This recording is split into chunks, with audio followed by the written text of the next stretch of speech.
بصراحة الوصفة دي حلوة جدًا، جدًا، بصراحة هتخلّي جوزِك كده ما يسيبكيش، هتخلّي جوزِك لازق جنبِك كده، هياكلِك أكل كده من جمال الوصفة ومن بياضِك وجمالِك وحلاوتِك، مش هيسيبِك، الوصفة دي هتخلّيه يقعد جنبِك.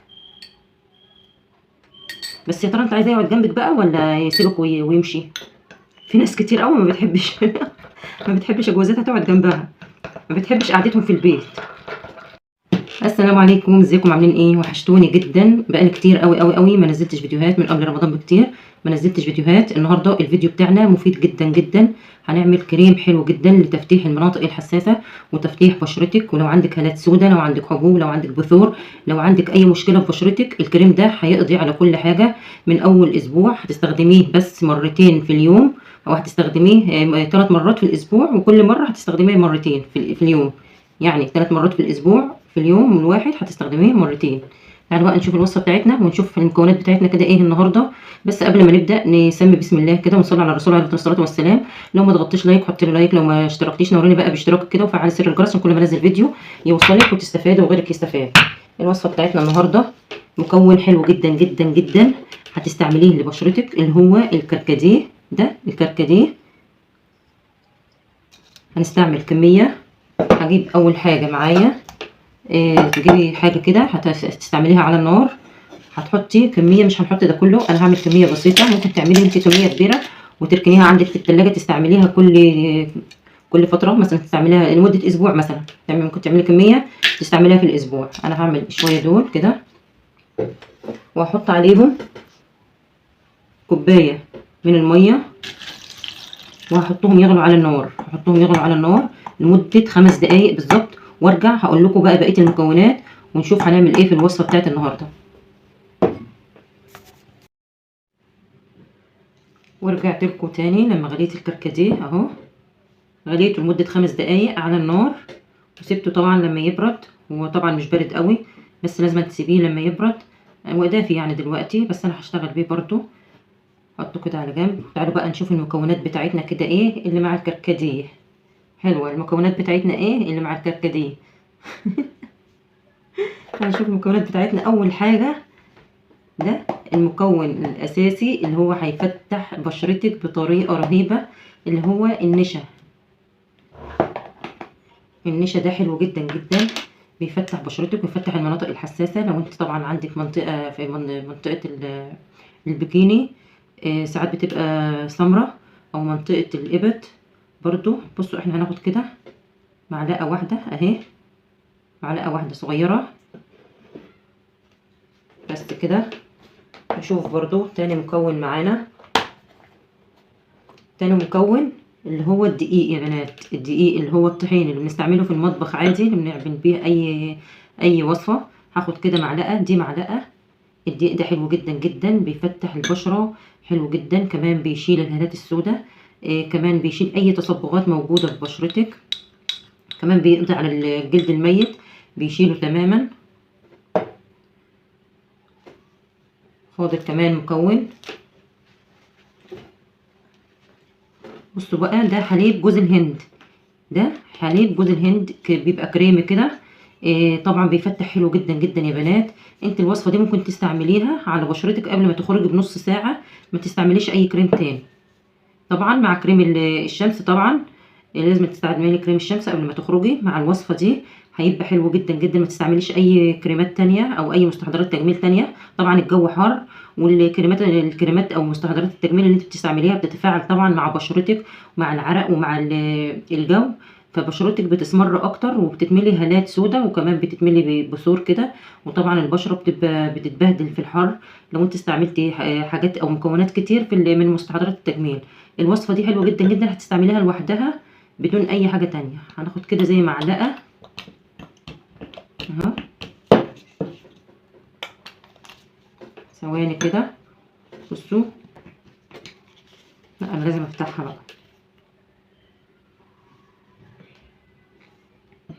اوبس. طبعا مش هتستعمله كتير قوي زي انا ما استعملت كده، هتستعملي بس يعني زي نص معلقه او معلقه صغيره، هو ده مش كتير قوي برضو. وهستعمل اللي هو بقى الكركديه اللي احنا عملناه. هاخد كده شويه حلوين يعني على قد الوصفه بتاعتي، لحد ما تبقى مظبوطه معايا كده. الكريم ده حلو جدا جدا يا بنات، استعمليه وعلى ضمانتي هيفتح بشرتك بطريقه رهيبه، وكمان هو حلو جدا جدا للمناطق الحساسه. بصراحه الوصفه دي حلوه جدا جدا بصراحه، هتخلي جوزك كده ما يسيبكيش، هتخلي جوزك لازق جنبك كده، هياكلك اكل كده من جمال الوصفه ومن بياضك وجمالك وحلاوتك، مش هيسيبك. الوصفه دي هتخليه يقعد جنبك. بس يا ترى انت عايزاه يقعد جنبك بقى ولا يسيبك ويمشي؟ في ناس كتير قوي ما بتحبش ما بتحبش جوزاتها تقعد جنبها، ما بتحبش قعدتهم في البيت. بصوا تحفه والله العظيم يا بنات، الوصفه دي حلوه جدا جدا، هتفيدك في الجو اللي احنا فيه ده، كمان في الحر ده هتستعمليها، هتبيض بشرتك قبل ما تخرجي. ما تستعمليش اي مستحضرات تجميل تانية خالص خالص، لان الوصفه دي هتغنيك عن كل حاجه.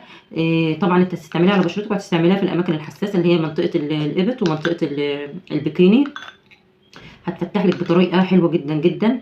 انت هتستعمليها 3 مرات في الاسبوع، وممكن على فكره مفيش مشكله خالص، ممكن تستعمليها كمان كل يوم، ممكن تستعملي الوصفه دي كل يوم بس مره واحده في اليوم. يعني ممكن تستعملي الوصفه دي كل يوم مره واحده في اليوم قبل ما تنامي، وممكن تستعمليها 3 مرات، ممكن تستعمليها 3 ايام في الاسبوع على حسب ما انت عايزه. بس انت يعني على حسب وقتك وعلى حسب برضو انت عندك وقت تعملي الوصفه او ما تعمليهاش. وممكن الوصفه دي تعمليها وتحطها في التلاجة. كريم بصوا اهو، مفيش اجمل من كده، تحفه يا بنات تحفه. تعالي بقى اقول لك الوصفه هتستعمليها لايه. طبعا فيها نشا وفيها دقيق اللي هو الطحين، وفيها كمان اللي هو الكركديه، ومعانا اللي هو الكريم او الحليب جوز الهند.